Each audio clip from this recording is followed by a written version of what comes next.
Good morning বন্ধুরা, কেমন আছো? আমি ভালো আছি। তো ঠান্ডা প্রচণ্ড তো লেগেছে।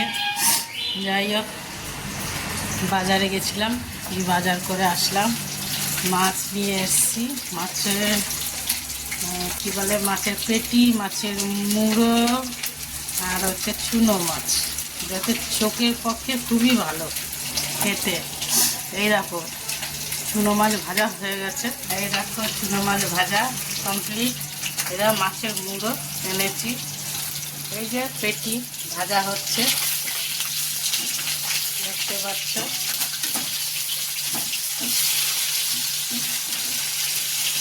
ভাজা হয়ে গেছে। মাছের মুড়োগুলো এবার ভাজবো, তারপরে সর্ষে দিয়ে করব। এই আমার সর্ষে, এই যে সর্ষেটাকে ভিজিয়ে রেখেছি। সর্ষে দিয়ে মাছের মুড়োটা করব, বেশ ভালো লাগবে খেতে।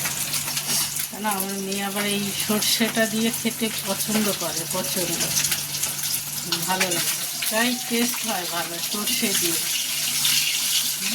ভাবছিলাম আদা রসুন পেঁয়াজ দিয়ে করবো, তা হবে না। সর্ষে দিয়েই ও প্রচণ্ড ভালোবাসে খেতে, তার জন্য করবো। তা ভিডিওটা যদি ভালো লাগে লাইক কমেন্ট করতে ভুলো না। Bye bye, tata.